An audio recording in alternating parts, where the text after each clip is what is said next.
Thanks for joining us today for this National Water Policy Panel discussion on how a Canada Water Agency can deliver water security for Canadians. My name is Stephanie Merrell, and I am a Knowledge Mobilization Specialist with the Global Water Futures Program, and I'm based at the University of Saskatchewan. Like you, I am joining this event from my home today. I want to start by acknowledging that we're all participating today from traditional territories of the first people of this country. I'm in Saskatoon on Treaty 6, which is the traditional territory of the Cree and homeland of the Métis. Please take a moment with yourself to acknowledge the territory from where you sit today and give appreciation for providing the space and a positive vibe for today's discussion. Today's event is being convened by the Global Water Futures Program and our Water Security for Canadians initiative partners, the Forum for Leadership on Water, the Polis Project from the University of Victoria, the Centre for Indigenous Environmental Resources, and the United Nations University Institute for Environment and Health, and Massey College based at the University of Toronto. Global Water Futures is the world's largest university-led water research program in the world. It is a partnership between the University of Saskatchewan, the University of Waterloo, McMaster University, and Wilfrid Laurier University. We are at the halfway point of a 7-year program to advance the science needed to better forecast, prepare, and manage water futures in the face of dramatically increasing risks from climate change. Working with water practitioners, governments, industries, and communities guides us and enables us to better connect our science and evidence into water programs, decisions, and policies. Improving water management in Canada is fundamentally the aim of our research program and why we would want to host this discussion today.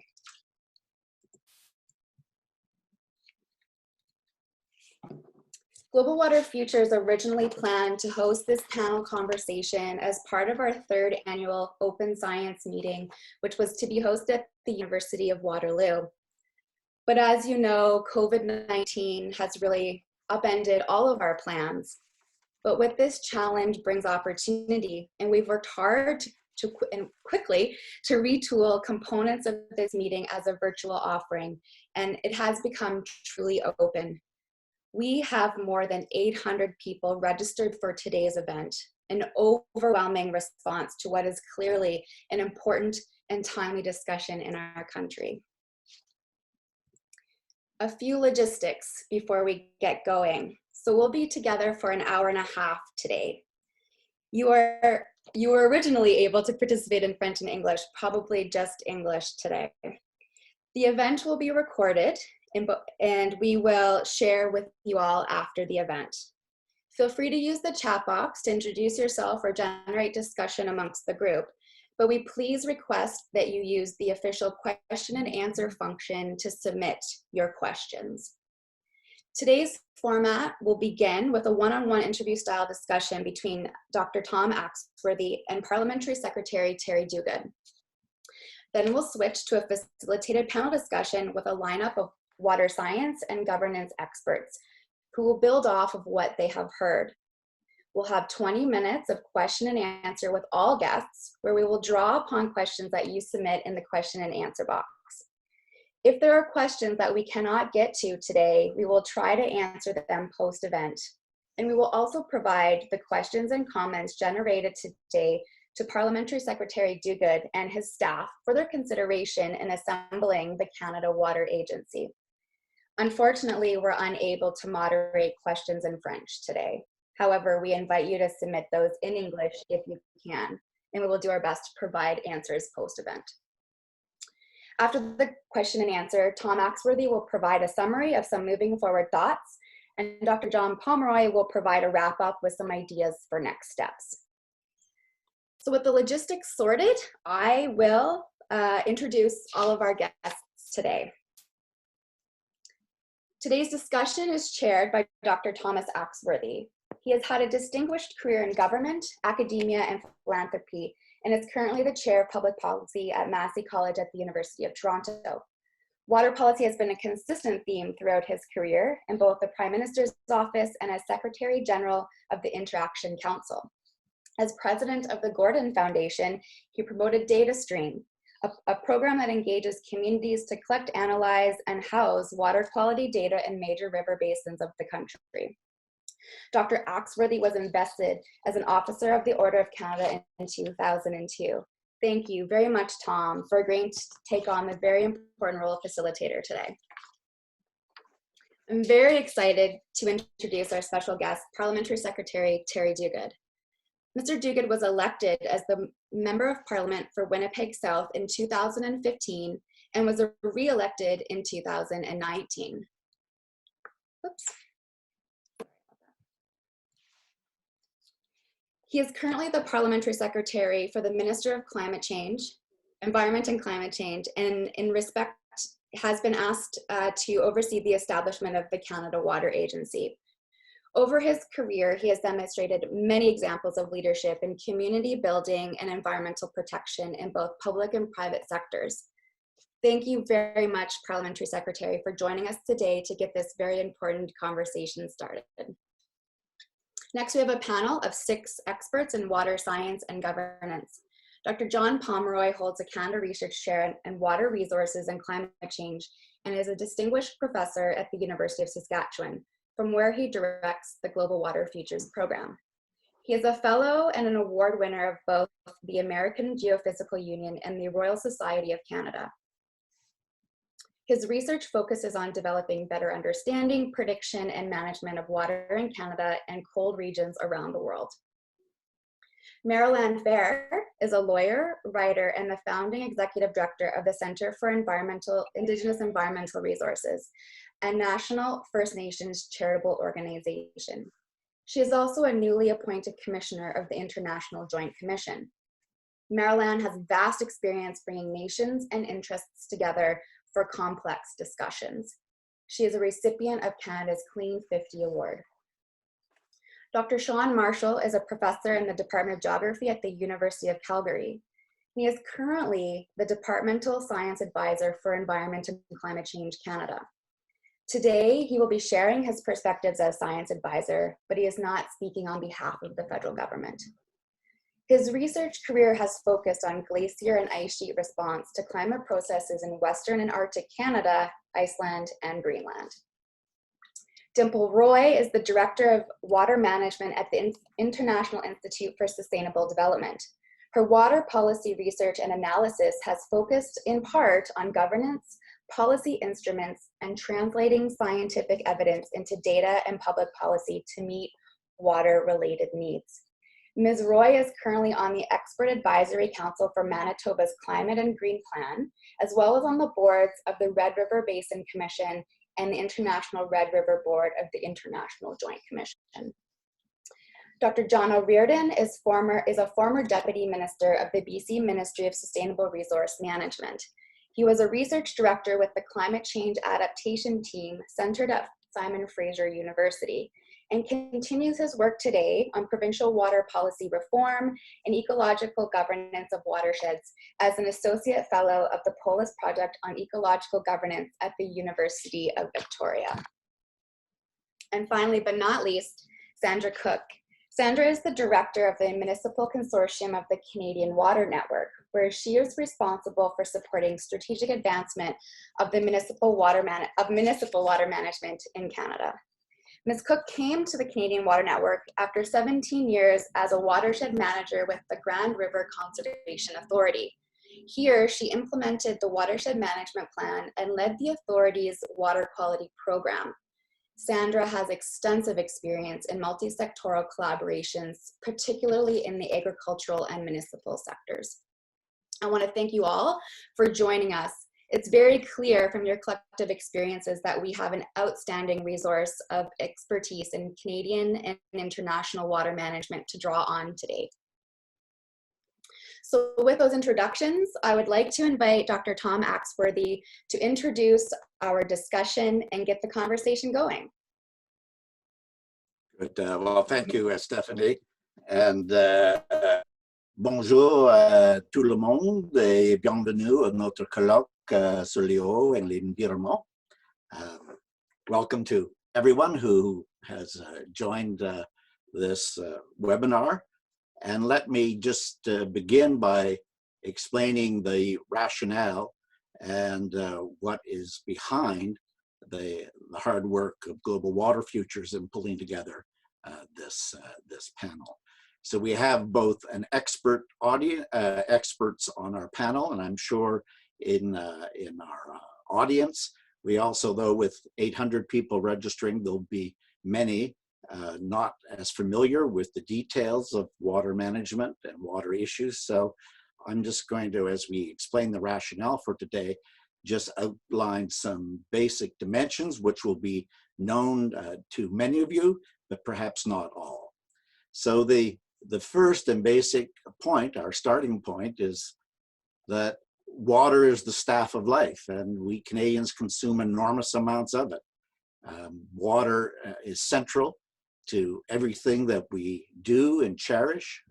Without it, we need it to survive. We can only last about 72 hours without it. It is critical to our health. It's critical to our economy. It's critical to our spirituality, our sense of being, when we're canoeing or fishing or gazing on the wonder of our lakes and rivers. So there are few parts of life as important as maintaining fresh and secure and healthy fresh water. And that is a point which Canadians recognize by overwhelming numbers, by surveys.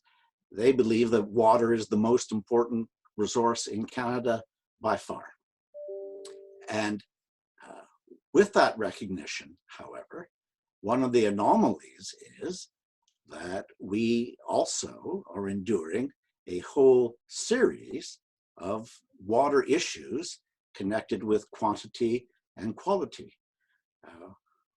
Our water must be replenished, but that replenishment, the rate of that replenishment is going down. We're drawing on nature's bank, an overdraft.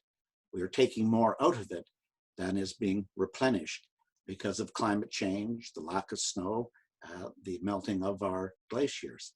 So there are issues, stressful issues in many parts of the country. On quality, we know there are tremendous health concerns, the quality of our drinking water, the issue of national drinking standards. Our health depends in many ways on the quality of our water, and not all is well in terms of quality issues. We know too that there are tremendous international issues in how we manage the shared watersheds with the United States. About 80% of Canadians near the southern borders are part of watersheds that are also shared by our American friends. So there are important international and foreign policy issues. So water is critically important, but very complicated. And within those complications on the governance of water, we know that our provinces, our municipalities, our Indigenous self-governments do much of the heavy lifting on a day-to-day basis. They really are the engines of trying to ensure that we have safe and secure water. But there is also an important federal role. And that's what today's seminar is primarily about. That one of the first pieces of legislation in 1868, as Canada was just formed, was the Fisheries Act. And in that Fisheries Act, there were provisions that the spawning grounds of the salmon and so on not be poisoned by chemicals. It sounds as if it could be written today. So almost at our first piece of legislation had to do with fisheries and water and protecting the quality of that water. The federal role then has continued since 1868.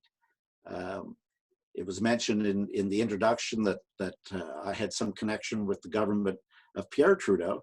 And 50 years ago, there were negotiations and a passage of the Canada Water Act, the Great Lakes Quality Agreements, robust funding for water research. In the 80s, with Mr. Tom McMillan, Environment Minister, we had a 40 to 50-page national water strategy. But since that time, it's been 50 years since the Canada Water Act without significant revision. There have been virtually no changes to the policy enunciated in 1987, though we have climate change and a host of other issues. So there is a great necessity to revisit the governance and water management practices of this country to fulfill those goals of water security, of which a paper has been done by colleagues, some on the panel and others in the audience, on advocating a federal role around a Canada Water Agency. Within this very brief outline that I've given you of federal activities and legislative achievements, it really bears witness to the role of Ralph Goodale, a very senior minister for a number of years, who in the last Trudeau government really was the driving force behind the idea of a greater focus around water in our efforts in Canada, and in particular the idea of a Canada Water Agency. And so that idea very helpfully saw the light of day, and the re-elected government of Justin Trudeau put the idea in its mandate letters to the Ministers of Environment and Agriculture that serious work should go into creating a new national water agency.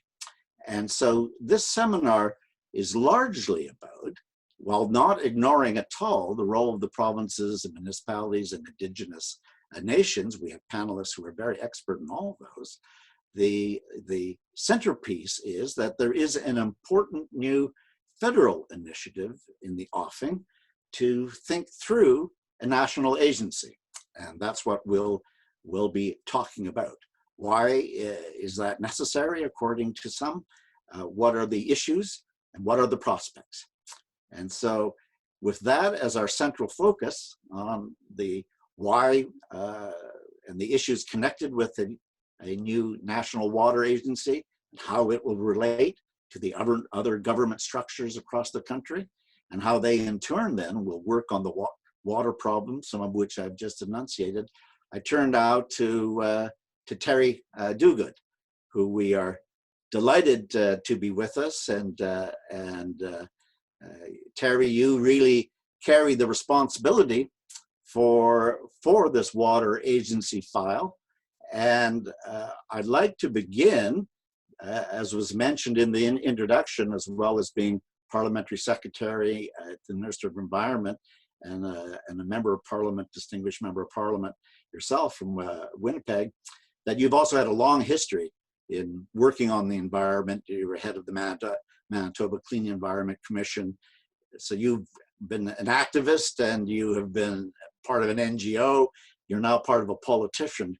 So let's begin perhaps on the broadest question is, what does water mean to you? And how important do you think the priority of water is to Canada as we go forward?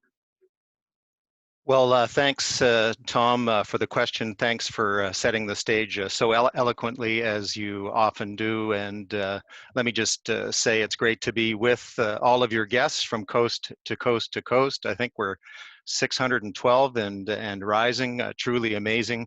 And I'd also like to recognize that here I am in Winnipeg at the confluence of the Red and Assiniboine rivers on Treaty 1 territory, the homeland of the Métis Nation. And well, I think you nailed it, Tom. There's no more important resource to our country than fresh water. Canadians recognize that. We've now recognized that in the mandate of this government. It has the support from the Prime Minister, our Minister of Environment and Climate Change, and they've asked me to play a leadership role in this file, which I am very, very proud to do.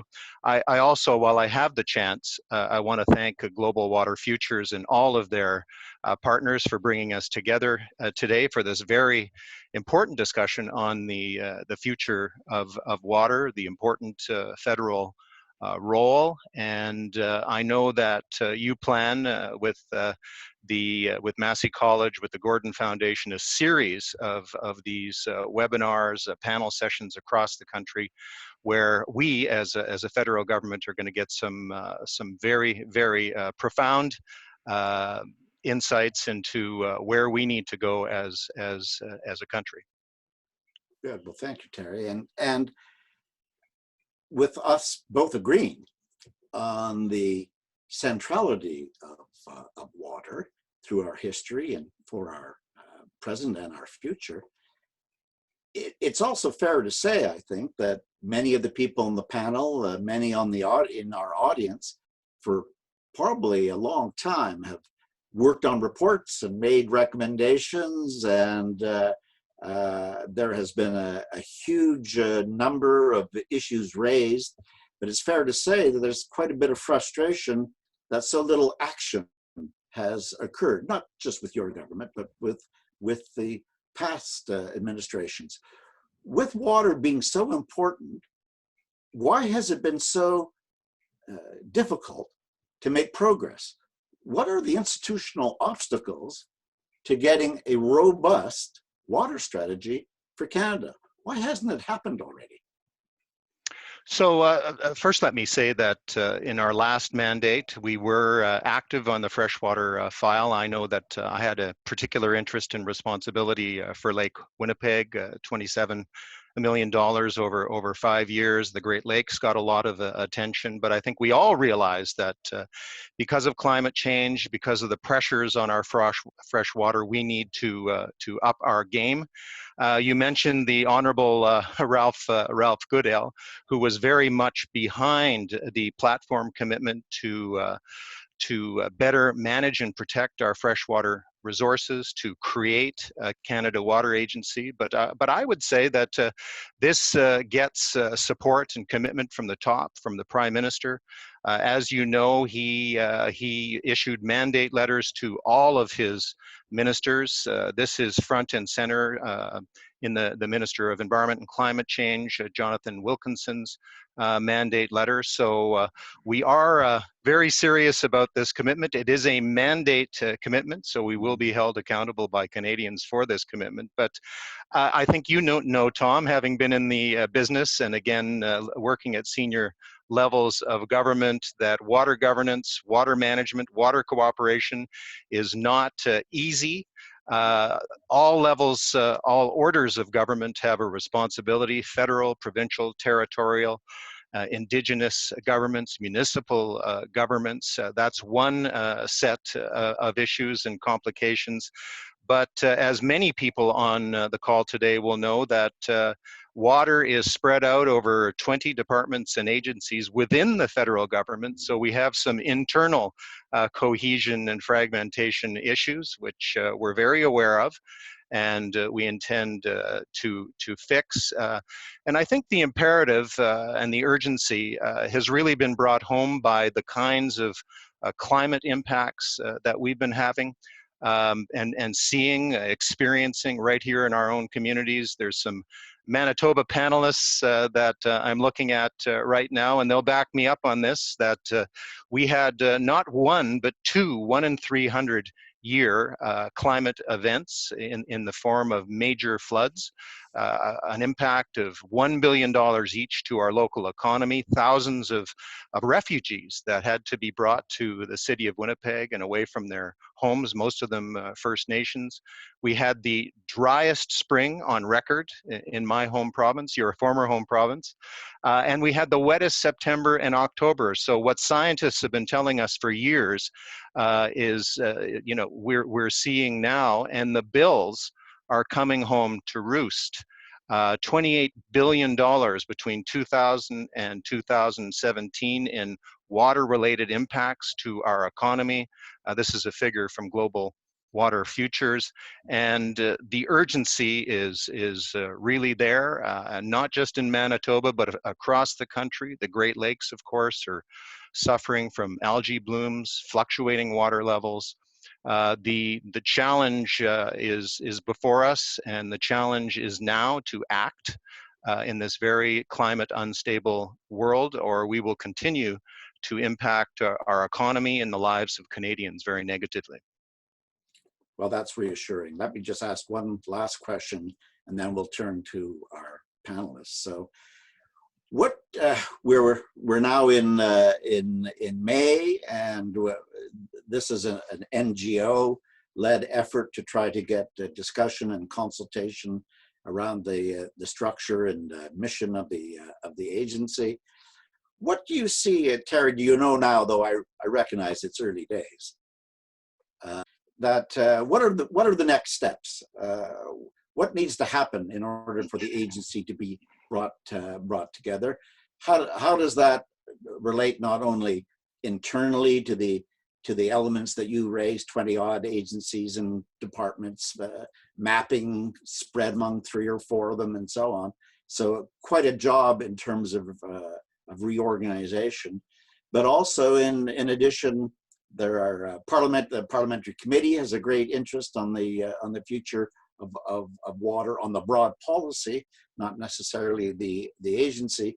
What are the next steps, and what are the relationship between the structural issue of an agency and the work that Parliament intends to do on the federal role more generally? So we're laying the groundwork for the agency as we speak, and I don't have to tell anyone with us today that we are in very challenging times. So we're having to recalibrate our primary responsibility to the country right now is to deal with the pandemic, to keep our citizens safe from a public health point of view, and to slowly and carefully restart our economy. Many businesses, many families are suffering out there. So we are focused like a laser beam on this task that we have before us, and which bodes well, I think, for cooperative federalism, and maybe I'll get back to that. But I would just say that this is a mandate, a commitment. It's an important one that we intend to keep. We're looking right now, while we can, at getting our own house in order. I mentioned those 20 departments and agency. That's something we can do now without being away from our homes. We had planned, as you did, Tom, and the organizations that are working with you, in-person consultations with provinces, territories, Indigenous communities, the scientific community, which is very important, the environmental community, and many other stakeholders. And so we're having to recalibrate a little bit, but just to say we are moving forward. We're moving forward in this mandate forcefully. In the absence of in-person meetings, what we are going to be doing, and that I'd like to announce today, is opening up what we call a Place Speak site. If you go to Environment and Climate Change Canada, it is a place where you can share your thoughts on the mandate, the role, the form that the Canada Water Agency will take, how it will work with others, and how it will bring together some of the pieces that you've mentioned of the water puzzle, legislation, and you pointed to the work of the Environment Standing Committee, which I believe is looking at the Water Act and this issue of fragmentation and how we work with others. But we are doing what we can in very difficult circumstances. We will be reaching out to all of you for your thoughts, and I really would end with just one thought and one piece of advice: get engaged. Some of the people on our call today have been thinking, have been working on this concept of a Canada Water Agency for over 20 years. Tom, you yourself were writing papers 3 or 4 years back calling for a Canada Water Agency. I think this is a once-in-a-generation opportunity, and the old saying goes, none of us is as smart as all of us, so we need your help to shape, define, and work on this this new institution together. And if I could say one last thing, I'm very optimistic. It is possible to find a silver lining in the pandemic. We've seen federal, provincial, municipal, Indigenous governments from coast to coast to coast work together very closely to keep their citizens safe. Our health authorities across the country have no light between them. They have one mission: to protect the health of Canadians. This is cooperative federalism in action. This is what the BNA Act of 1867 envisaged, and when Pierre Trudeau brought the Constitution home, what he also envisaged, and we can work together to build this new institution to protect and manage our fresh water for this generation and generations to come.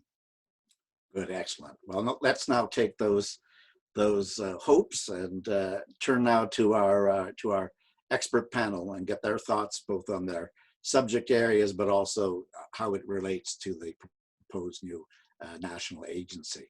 So, John Pomeroy, I think I would like to start with you. That we've talked about water stresses, and obviously a critical role for the new agency will be in research and data collection and so on. Your views on climate change and water going forward and the possible role of the agency in science. Yes, thank you, Tom, and thank you very much, Terry, for this great discussion, this opportunity. We know that climate change is focused in the world on Canada almost more than any other country. We're losing our cool and our cold. Our snow and ice are melting. We're seeing storms in the summer when they've never occurred before in such magnitude and area. We've got permafrost melting in the north. We have river ice jams behaving in extraordinary ways in fact, even this spring in northern parts of Canada. And we've, when we talk about the world warming up, well, we're warming up twice as fast as the global average, and Canada's north is warming up 3 times as fast as the global average. So we're, if you few climate changes going down some really terrifying rapids, we're in the rapids right now, and it's going to take expert canoeing to get through this. Our precipitation amounts have shifted, more intense. What this means in practical terms is that the calculations we had for our safety, things that determine a 1 in 100-year floodplain, or the risk of an extreme drought, these calculations done from data collected carefully over the 20th century can no longer be simply applied as they could have in the past. We have to recalculate the flood damages, the floodplains in many areas. We have to look at how we're going to handle water supply without our mountain glaciers. They're certainly all on the way out to various degrees. We'll have to see how we can go through multiple year droughts. The impact of lack of lake ice on water quality, the extreme rainfall and runoff events on agricultural water runoff, the degradation and loss of our groundwater and drinking water supplies from groundwater, critically important. So there's a vast number of issues which are all strongly interconnected, and they're all rather novel. We would not have seen things to the same degree 50 years ago. And so it bears that our institutions, our approaches should not be the same as they might have been 50 years ago. We remain the only large G7 country without a national flood forecast system, and certainly to have that cooperation amongst the federal government and provinces in predicting our floods, in our droughts, and our water management strategies could take great advantage from the advances in science in supercomputing involving water and the changing climate system. We're going to need an extremely good system to get through the challenges that our water cycle will be throwing at us over this century. Well, John, I've had the pleasure of being with your scientists in Canmore and seeing their research on Rocky Mountains and the glacier and snow melt and so on. going forward with the agency, how do you see cooperation between the scientists within the agency and groups like Global Water Futures? That is, we of course talk about cooperation, but do you see or hope that with the agency there might in fact be a boost to basic scientific research around the water issue? Yes, thank you. Global Water Futures is a unique program. It's the largest water research program in the world, and it's based in Canada. And it's all about the people who are in it. 18 universities across Canada, over 160 professors involved and funded by that program, almost 600 graduate students, postdoc researchers, and others contributing to it. And it was ultimately funded by the federal government, but as a one-off, as a program that is scheduled to end in August 2023. So the tremendous capacity that has been built up across the country presents an opportunity for the federal government to leverage moving forward. In the past, there used to be programs such as the NSERC Water Resources Subvention Program, which funded university researchers from the Inland Waters Directorate of Environment Canada. Perhaps something like this could be envisioned in the future that has a steady stream of engagement and particular forms of outreach and knowledge mobilization between the universities, the federal government, the provinces, and First Nations and communities across the country. And there may be examples from Global Water Futures that are helpful moving forward. And there's certainly a lot of computer models and data collection platforms and scientific knowledges that we'll be happy to hand to the agency as it starts up. Good, thank you, John. Sean, I think if we could turn to you, working now within the Department of Environment, but yourself coming from a distinguished scientific background at the University of Calgary. Mr. Duguid talked about the complications within the federal government itself in getting its act together, and you are now right within environment. Can you give us your thoughts on the federal leadership role and what has to happen to try and get the federal focus on water that all of us on this panel have been asking for? Thank you, Tom, and thanks for the honor and opportunity to share some thoughts here. I'm pretty excited to see momentum towards improved national water governance under the Canada Water Agency. I think that this effort, we've had really good points so far. This effort really needs to start with improved coordination in the federal family in lots of ways. There are more than 200 organizations in Canada involved in water management, so it's a lot of cats to herd, but we need to kind of start with the federal family, I think. And even within Environment and Climate Change Canada, the hydrological and observational networks are not as well integrated with, let's say, the weather and climate modeling efforts as they could be.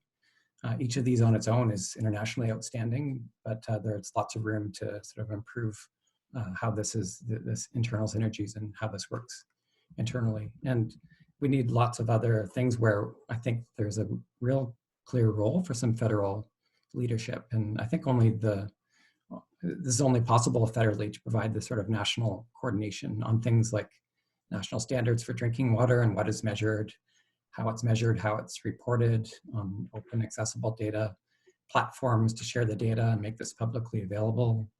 And I think as John and Terry have really articulated, we need some strong vision in terms of water as a precious changing resource that's threatened in many places, and the impacts of climate change in the water cycle are really profound, and also in the water quality. And we just really need foresight and good data and even better models to anticipate what's coming.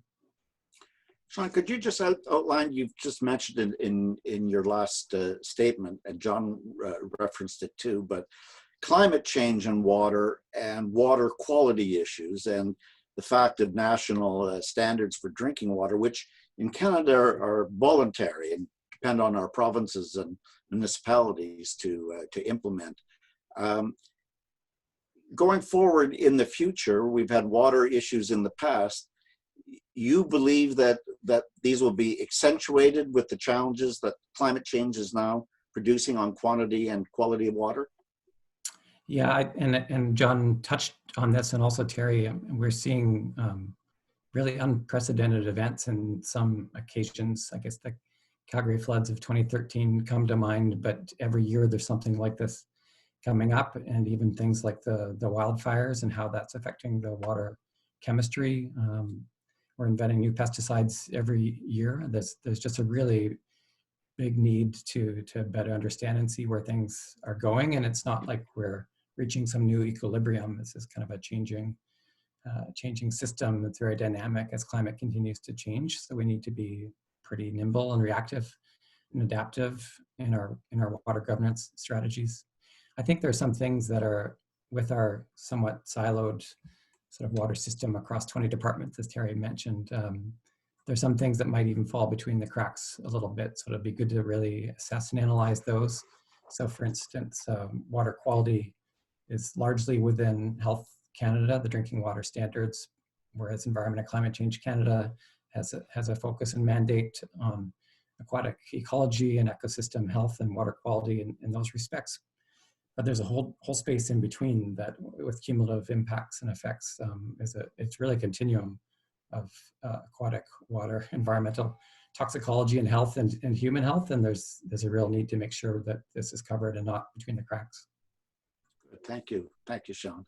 I think we turn to the provinces and the municipalities now. John Reardon, you've been a deputy minister in British Columbia and long and distinguished career. And you told me when we did our test runs that you had also started working for the federal government years ago. So it's the provinces who and municipalities who do the heavy lifting around water. How do you see the future going forward on the water challenges provincially? And then a follow-up question I want to ask you about the new proposed federal agency and how you see it working, or is it even necessary given what provinces and municipalities are doing now? But start first, give us an overview of the province's role. Thanks, Tom. I very much appreciate being on this illustrious panel. 50 years ago, I was part of a new initiative under the newly minted Canada Water Act to develop a comprehensive river basin plan for the Okanagan watershed in British Columbia. This was a new initiative, required bold new approaches because some of the challenges facing the Okanagan wasn't enough water to feed a growing population and a growing tourism industry over the next 50 years. Secondly, the lakes, some of the lakes were affected by milfoil and algae, and there were severe implications on a continuing tourism industry. Thirdly, there was a highly fragmented governance structure, both at the local level of government with 3 regional districts and also at the federal and provincial level. But I have to say that having worked with that group for 4 years, I was amazed at the level of cooperation. And support by each level of government through the Comprehensive Basin Plan. The feds provided capacity in science, research, and monitoring. The province brought in their capacity on local land use planning, and local governments with their zoning policies and floodplain protection. There was no way that plan could have been created by one individual level of government. It needed all 3 levels of government to work cooperatively. And the outcomes of the plan were substantive. First off, there was no mood to bring water in to the Okanagan from the Fraser watershed. And indeed, a few years later, the province brought in new legislation that forbid any interbasin transfers as a result of this analysis. So the focus was on wise water use and conservation in the Okanagan.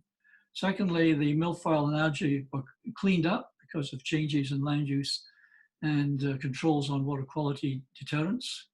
And thirdly, the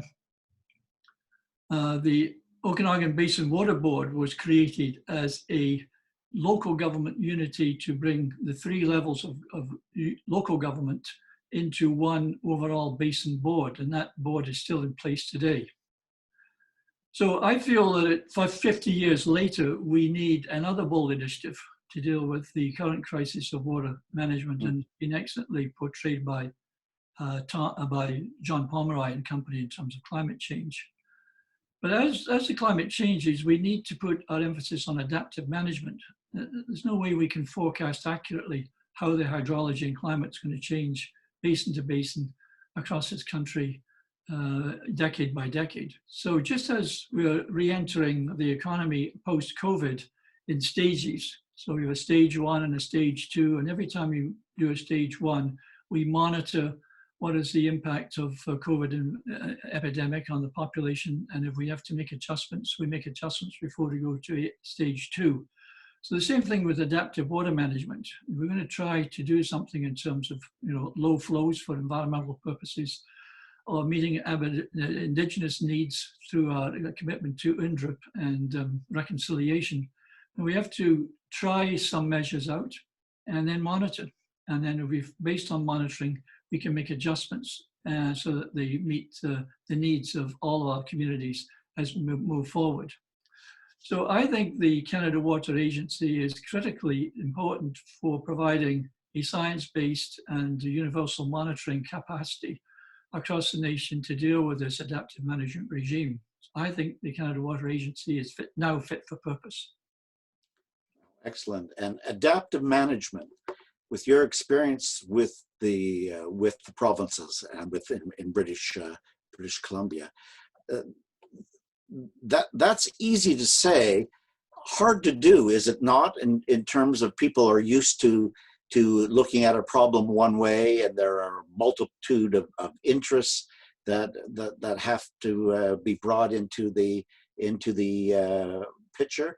Do we have examples of successful adaptive management on water in recent times? Well, we've certainly got one that's in the development stage in the Columbia Basin.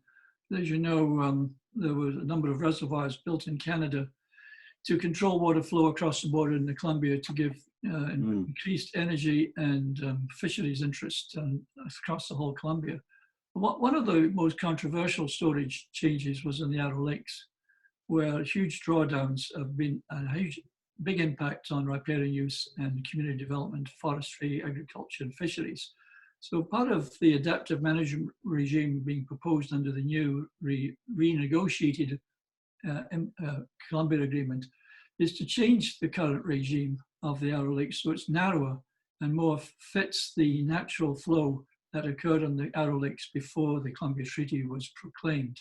But that's adaptive management. It may or may not work the first time. We may have still too much of a drawdown. We need to monitor what happens to fisheries, what happens to bank erosion, how does it deal with droughts, how does it deal with extreme flood events. As a result of that monitoring and science, then we modify the way in which the Columbia flows will be adjusted so that we can find the right balance as we go forward. Remember, the climate's always changing, so floods that occur in 2050 will be different from a flood that occurs in 2100. Good, thank you. Sandra, on the role of municipalities, as a representative of the Canada Water Network, which has such a strong role with our municipalities across the country, and in your own background coming from the conservation authorities, which are really one of the best innovations in Ontario structures ever, our municipalities face enormous water issues themselves, do they not, in terms of water quality, the sewage and waste? We see figures of enormous capital seemingly required to deal with the water issues. Tell us about the priority of the sector that you are having the most to do with these days. Well, thank you. That, yeah, it's a great question. I think the challenge that our municipalities have is balancing the need for protecting our water resources, using them wisely, and then spending their infrastructure and operational maintenance costs in a wise manner as well. I think my background, certainly coming from the Grand River watershed or Grand River Conservation Authority, Already, managing the Grand River watershed, is really exemplary. I think you mentioned earlier about adaptive management, and I think municipalities do that on a daily basis. We are looking at investing billions of dollars, especially an example is in the Grand River, where the region of Waterloo invested almost $1 billion on wastewater infrastructure over the last 10 years. Really because it was needed, it was time, and it was need for renewal, and they were able to take that on and do that. And collectively across the watershed, also guided a lot of best practices by doing so. So not only the capital investments were needed, but municipalities came on board with looking at how to improve their operations and maintenance through optimization, those types of efforts. So really, I agree very heartedly, very significantly, that the municipalities are where the sort of rubber meets the road, and they do a lot of heavy lifting, like you mentioned earlier. I think the challenge being is the multiple, many demands placed on municipalities, and how to balance the needs and the wants, if you will.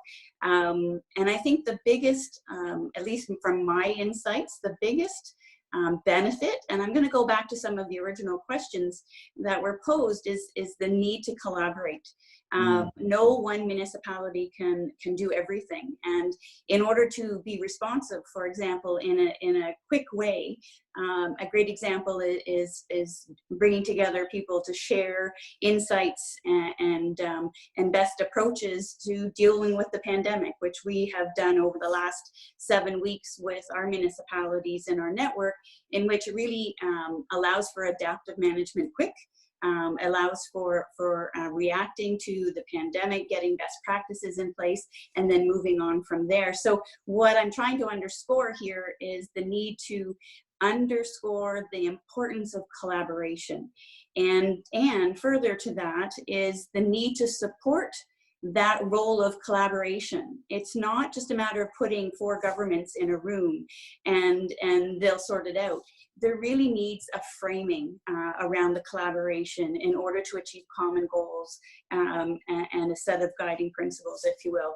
So in my opinion, I think it's really, yes, the heavy lifting, the real results come at the municipal level.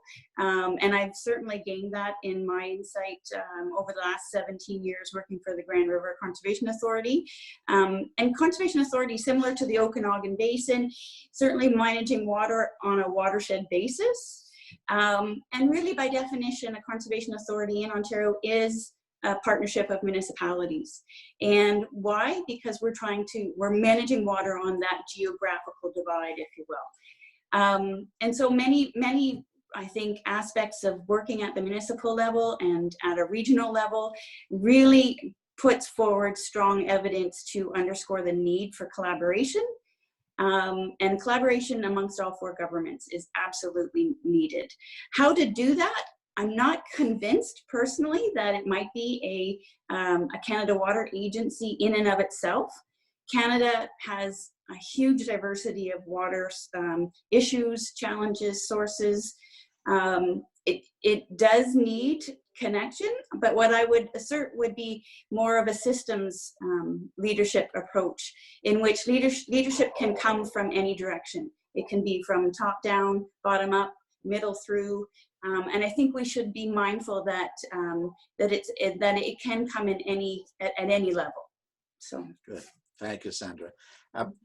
Merrell-Ann, we've just heard from Sandra about collaboration and working together. And from the Indigenous perspective, and you've done such a long career of working with our First Nations and Indigenous peoples, really when we talk about collaboration or oneness with nature, that's really central to the Indigenous ethic. And we're really, are we not, or I'm positing a question to you, that when we talk about the collaboration we need on water, we're really going back to the ethic which has been intrinsic to our Indigenous peoples from the start. Yeah, absolutely. Thank you, Tom, for that very profound question. I think the issue for most Indigenous governments is that they have been excluded from finding ways to have that profound value and connection to water actually be affect the governance of Canada and affect the outcomes with water. They, I think, often feel generally sidelined when it comes to water governance. And so the Canada Water Agency is a huge, potentially transformational moment for water governance in Canada.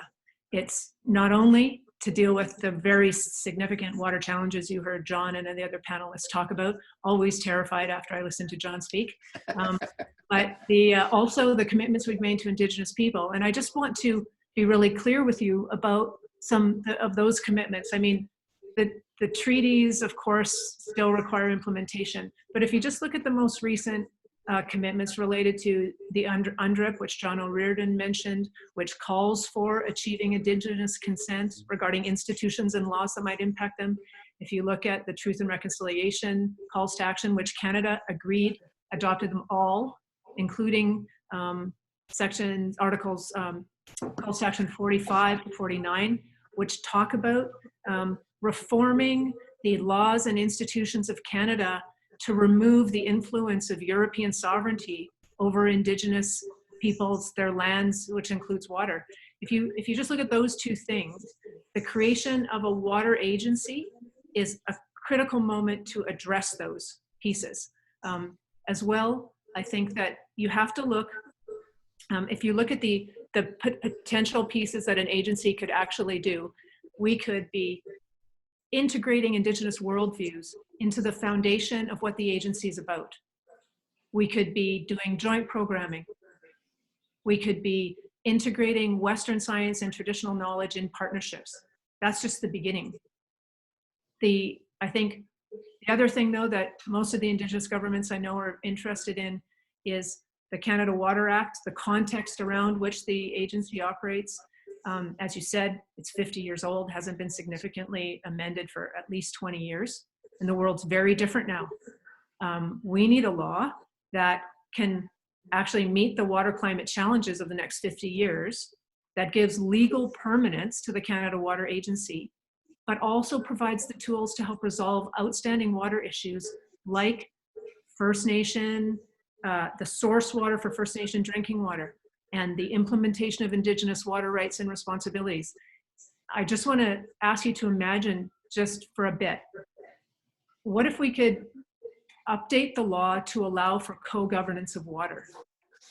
The Canada Water Act could allow Canada to create watershed agreements not only with provinces, but also Indigenous nations to finally achieve a collective water vision and address our water conflicts.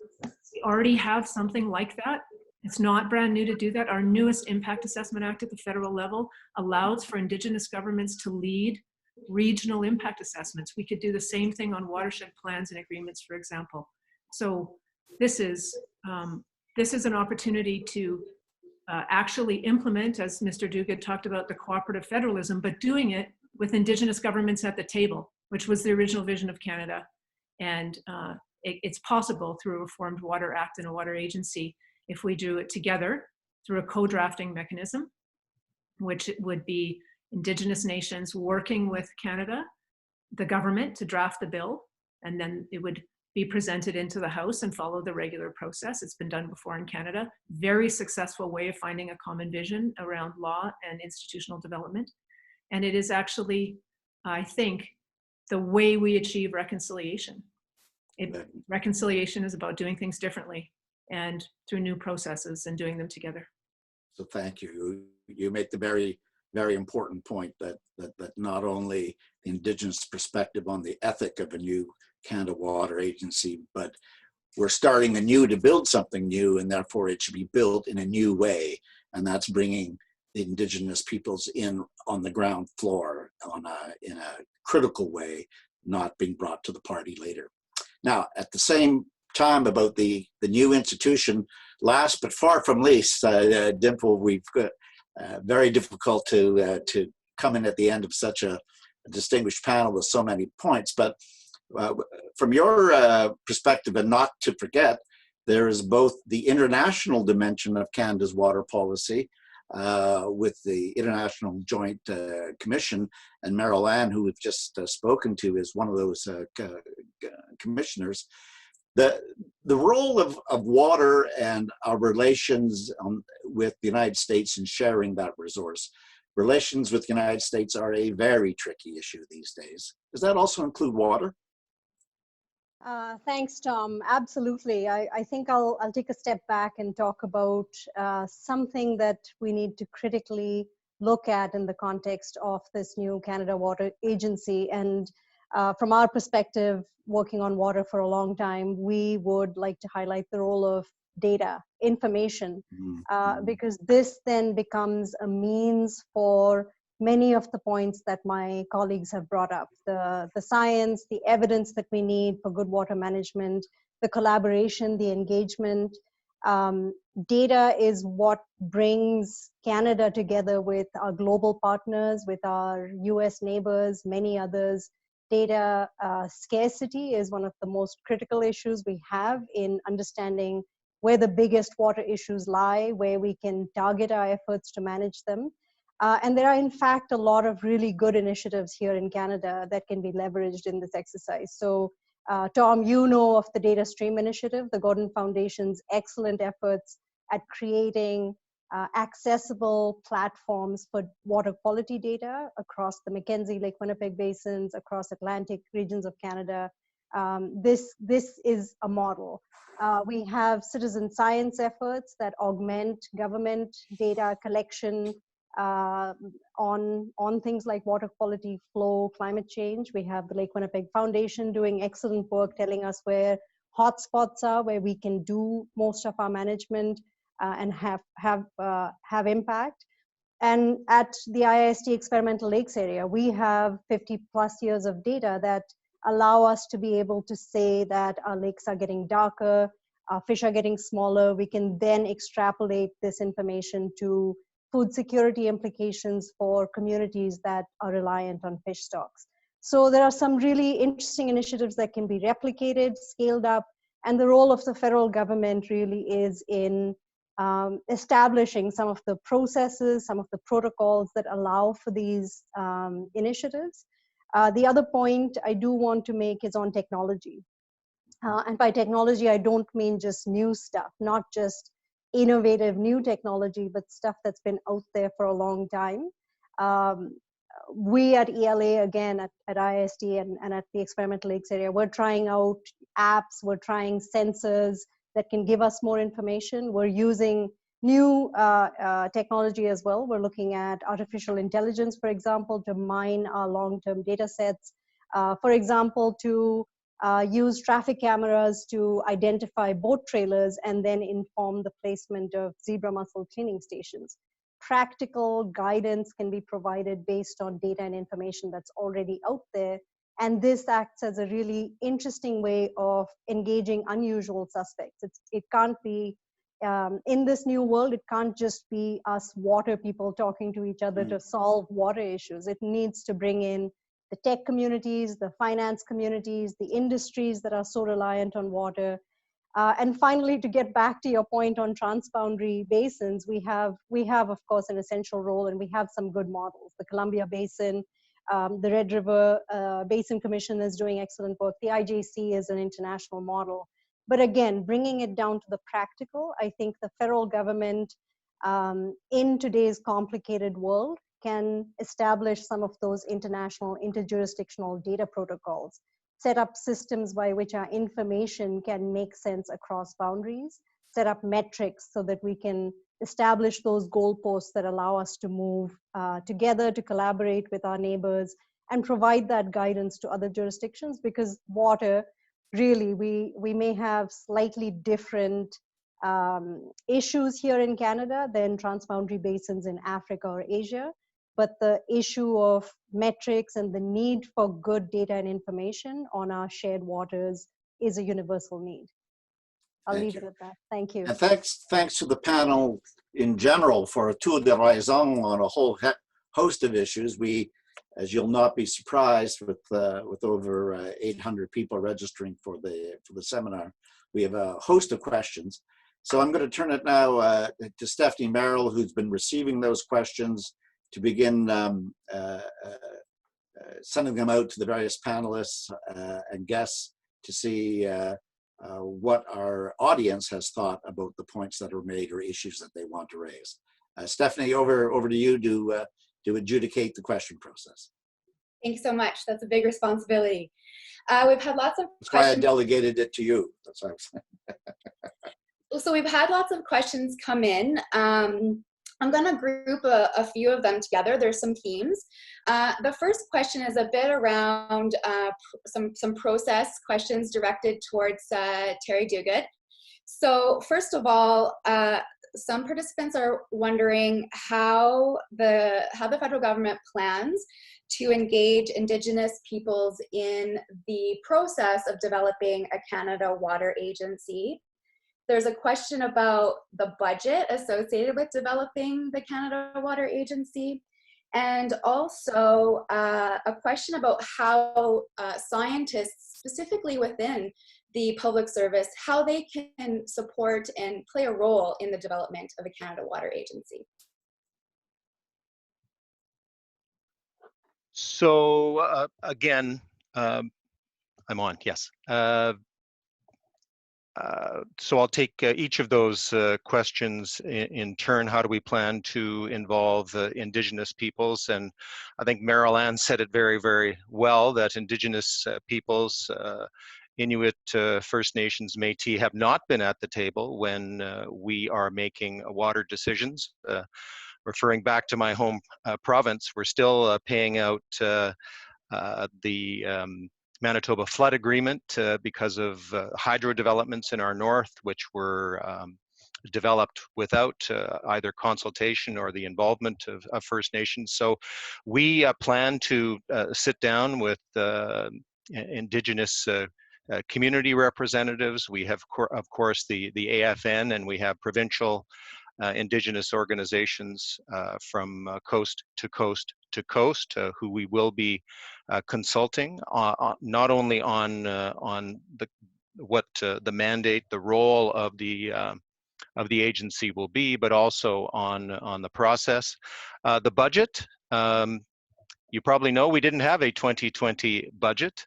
That still hasn't been tabled by the finance minister. We don't even know if there will be a 2020 budget tabled. We are in the middle of a 1 in 100 year health crisis. The last time we had a pandemic like this was in 1919. And we are again focusing on protecting the health of Canadians. So there hasn't been a budget, but I assure you, there will be a budget, and a budget has been asked for. How can scientists play a role? The lead on this in our public service is Mike Goffin, well known to many of you in the water community, and I am sure he will be reaching out to all of those 20 departments and agencies that I have mentioned. Please feel free to drop him a line, but I know he is very, very seized with this issue and wants to hear from you within the public service. Great, thank you. We've had a couple of questions from folks who are interested in some more specifics. So I'm wondering if I could call on Sean to perhaps speak a little bit about his thoughts on some specific roles that the federal government could play in convening a Water Canada agency and the delivery of the services of that agency. I think we've heard a lot of the ideas presented here already, especially hearing on the data from Dimple on the data needs, and that's a big one, I think. And all the work that's been well pointed out is happening in various watershed alliance groups, NGOs, municipalities, provinces, territories. So at some level, that data needs to be corralled and quality controlled and made available to Canadians through a platform that is accessible and open and public, and that's a large part of open government initiatives. and I think would very much fall under the role of the Canada Water Agency. But it's beyond just the data database provision and that platform. It's also helping to develop the standards and protocols for measurement to somehow homogenize some of that. I think when it comes to things like flood forecasting, John pointed out important roles that federal government can play with existing sort of expertise and models. There are people doing really good work in these areas, and we have this in place, but a lot of it needs to be brought together. And let's say in things like under the framework of some of the climate modeling that's happening to look at future flood forecasts and impacts and update a lot of the IDF curves. And there's lots of work that can be done if it's maybe more embedded in some of the climate and weather modeling capabilities. I think there are nice ways where things like the Indigenous engagement piece is so critical to this. And I think the Canada Water Agency, what's been pointed out, has an opportunity to start on a kind of a ground floor level with doing this well and doing this properly. And there's expertise and good best practices already within many of our partners on this. And I think a consultation on that to get this right from the beginning will be really important. Great, thank you. There's a question, a couple of questions about kind of protecting the integrity of existing research and science networks and data collection across academia, community-based organizations, Indigenous communities, and many more.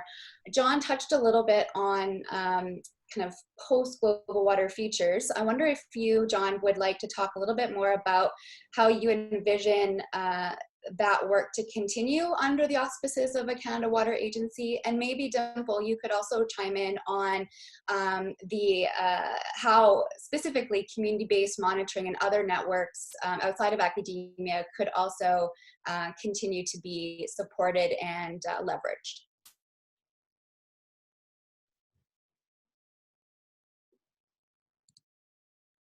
Thank you for the question, and it's an interesting one, and one that we've looked at in great deal in Global Water Futures, and particularly with our partners, hundreds of partners from across the country. There's a vast amount of water data available in Canada. Some is collected by the federal government, some by provincial governments, some by local communities and NGO organizations, by First Nations and others. And particularly in water quality, there are opportunities to use citizen science to enhance this. But citizen science can be used for things like snow, for river ice, for extent of glaciers. We've used historical photographs for all these things, and current photographs. And there are more things that could be done. So the part of the issue is that we need to have that credible data collection that's meeting standards for international standards and national standards of data quality that's comparable and that's shareable internationally. But we also need supplementary data to give us a greater picture of what's going on across the country. And this is something where broad engagement could be brought to bear by something like a Canada Water Agency to bring this data in and to have really interesting and novel computer platforms to display this data, to show it, to give credit to where it came from, and to allow for integrated assessments over river basins on the cumulative impacts of development and also the impacts we see for climate change. So I think tremendous opportunity here. Just to chime in on the data piece, I think Sean, alluded to this, where the federal government can play a role in scaling up some of those initiatives that are already ongoing is the setting up of protocols, metadata protocols, data protocols. Essentially, everyone's innovating and doing what they can with existing resources. Obviously, the obvious support that the federal government can provide and has been providing is resources and support, but the establishment of protocols, bringing some of these innovative actors together to scale up. And I'm not downplaying the role of federal, provincial, municipal monitoring systems that already have played foundational roles in creating some of this information on our water, but bringing together citizen scientists and people like DataStream, providing training and capacity building. Again, this is happening across the landscape with some of these established citizen science programs, but the federal government can perhaps play a role in establishing some systems that for sharing and collaborating, of training, capacity building, ensuring that people are getting the same information on how to collect the data, where the data can be stored, and making it accessible and useful for all those analysts like us that exist across Canada and across the world. Thank you. A question for Sandra, perhaps, working at the more local and municipal level. A bit of a lack of discussion about kind of existing issues around old infrastructure or infrastructure that was built for a different climate, and how a Canada Water Agency would need to kind of look backward on some of these existing challenges. Also, you know, pollution and urban development issues as well. How can we roll those into a Canada Water Agency?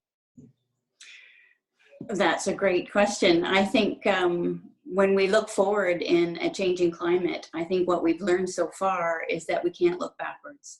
I think the new normal is that it's going to be highly uncertain. Having said that, I think it comes down to people in my mind. I think certainly the infrastructure is needed, absolutely. But I also think that we need to continue investment in the operations and maintenance and data collection and informing, for example, as simple as a wastewater treatment plant. Collecting more data through the treatment process can enable a much more quicker, more adaptive response if there's an upset, if you will.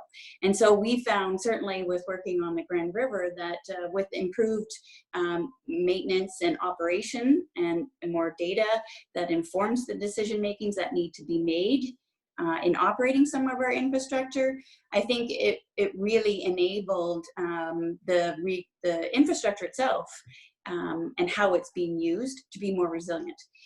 It actually also allows the infrastructure to be used longer because there's more informed approach to using and using the infrastructure. I think the challenge will be for a Canada Water Agency is to really enable the people part of the question. I think a lot of people go towards the data and collecting data, doing more models, those types of things.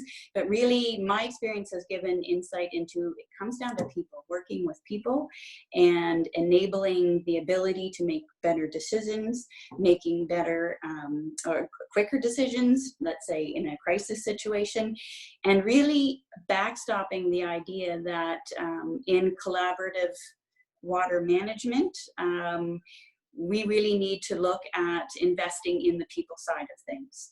And that transcends all governments, all four governments, to get them at the table to talk. So yeah, infrastructure is certainly part of it, but don't forget the people part. Great, thank you. I think one more question perhaps so that we can summarize and wrap up on time. So one last question, I think, for Merrell-Ann. So somebody points out that the nature of water to flow across boundaries kind of points to a federal role in providing leadership, but we potentially have some constitutional issues that might undermine that process. And so wondering if you have any ideas around kind of looking towards watershed boundaries rather than political boundaries, and also the co-governance ideas that you put forward with Indigenous people. Yeah, fantastic question. I think we get really stuck in a really rigid style of interpreting how our Constitution works. Indigenous people are referred to in our Constitution.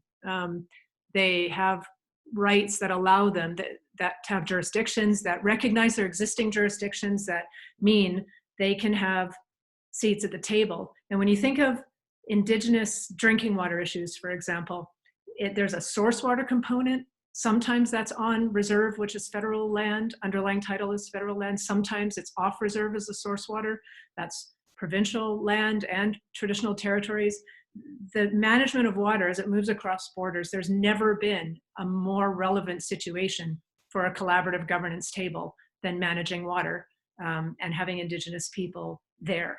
I mean, it's the issue is, and even today, I've heard a lot of language around consultation and engagement. And what I talk about is collaborative governance. It's sitting together, each jurisdiction, bringing its jurisdiction to the table, not fighting about that, but actually figuring out what do we need to do and who's going to do it, and figuring out what the common vision is so that we can all achieve what we need, from safe drinking water to strong economies to healthy communities. And that conversation can only happen with actual Indigenous people and the other governments sitting at these permanent, collaborative, cooperative federalism type tables. Great, thank you. Thank you so much. Lots of questions that we were unable to get to today. Thanks for posing them, and we will try to pull those together for some post-event answering. So Tom, would you and John like to come back and give some summary remarks and some next steps? Good, well, thank you. A very rich discussion, and thanks to everybody who participated on the panel and all those who listened in and their questions. I think it was Sandra who referred to, and Terry did as well, that we're having this seminar in the midst of a crisis around security, a pandemic crisis. If we learn something from that, it is the necessity to look at security and the precautionary principle. We did not in sufficient degree, and we're paying the price in terms of the COVID crisis, in terms of looking at the security of supplies and security of supply lines. In water, we have a paper that's just been done by colleagues as a reference that I urge on all of you, and we'll use that as a discussion piece as we do these discussions and consultations across the country on the agency, that talks about water as also a security issue. We can't do without it.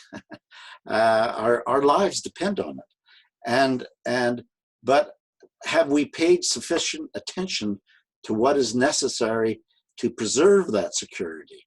Well, I think our panelists have made the point that there can be a new and enhanced role for a national government to assist with, not oversee, but assist with the whole range of activities which are underway and have been in our provinces, our Indigenous governments, and our municipalities. That there, as well as the emphasis on precaution and security and the necessity to face up to these real issues, which all our panelists referred to in one way or the other. The second key element that came out to me from our panelists to me was actually a note of optimism that a new agency may not only be an organizational response so that the federal government can get its own act together in a much better way, that it can be a focus for water policy advocacy in the federal system, that it will promote more science, more and better data collection, that we will have adaptive management and cooperative federalism. So that is a note of optimism, and Merrell-Ann raised as well that the creation of a new agency could be a good in itself, but also make some major steps on reconciliation. So that is another vitally important point. So despite the problems and despite the fact we're meeting during a crisis, there's a note of excitement and even optimism going forward. And so I end with the wisdom that I gained from reading the tremendously important document of the Northwest Territories on northern voices in northern waters, that what is crucial is to enhance and protect so our own peoples and our waters and our natural system, and to pass it on intact to future generations. So in this case, we have to be as worried about natural security as we have traditionally been worried about national security. This kind of discussion is a step toward ensuring we have natural security. Thank you. Bravo. Now to John for next steps. Thank you, Tom. And I have to say, I share the optimism. We've outlined some problems, but there are also lots of solutions. And from the university end, we're here to help. And it gives me some optimism that we're looking towards the development of an agency that might be able to help deploy these solutions across the country with our partners in the provinces and First Nations and communities and elsewhere. So it's a good step forward. Talking about the next steps, we have some interesting things occurring this summer to keep us all entertained from our basements or wherever we might be. And one is that the carry on of the GWF 2020 virtual annual meeting. So the next components to that will be a virtual poster session on June 15th, which will have hundreds of online posters complemented by very lively short videos, animations, other aspects to make it interesting reading and some opportunity for interaction and discussion with the poster authors. So if you go to the GWF website, you'll see that being launched into the next month. We will have further science webinars on topics over the fall and winter to keep everyone engaged on advances and new science. There's things happening all the time. A team has just come up with a way to use the eDNA to detect COVID virus in wastewaters from cities. So there's things that are relevant all the time. Importantly for this project is this summer we're developing a series of regional and topical virtual science and policy workshops. These will be regionally focused or topically focused. Could be agriculture, could be Ontario, could be British Columbia, things like this. We'll be rolling these out with discussions, much as we've seen, but also roundtable interactions that can be hosted electronically.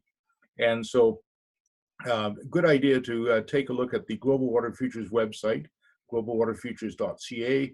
You'll see announcements for this in our e-newsletter under the Outreach tab or under the Events column. Now, moving forward, we will post a recorded video of this panel discussion. We'll have the French translation available as well. And we will have answers to the many questions. I'm counting 51 at this point that have come through, so we couldn't get to them all here.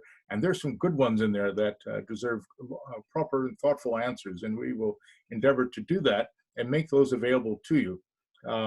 We will also incorporate the information here that, that draft white paper is just a start. It's just the beginning of the consultation with Canadians. And so, and we'll incorporate your thoughts and broader regional considerations as we move forward. Now, Environment Canada has importantly put up a website, playspeak.com/Canada Water Agency, where you can share your thoughts with them on creation of a Canada Water Agency directly, and strongly encourage you to do that. So finally, I would like to give a big thanks to Dr. Tom Axworthy for chairing this, to Parliamentary Secretary Terry Duguid for his present opening remarks and excellent answers to questions, for the panel members for their careful and well thought out answers that give us a wealth of experience from across the country, and to the Global Water Futures Knowledge Mobilization Team, specifically Stephanie Merrill, for her superb job in organizing this event, for her hard work, skill, and commitment to making it run smoothly, and to Nancy Gaucher, who joins that team from University of Waterloo for further help with our logistics. We are in a very new world where we're doing these sorts of things now, where this shows that we can do it and these events can be effective. So thank you all very much, and we'll be talking to you later this summer. Take care.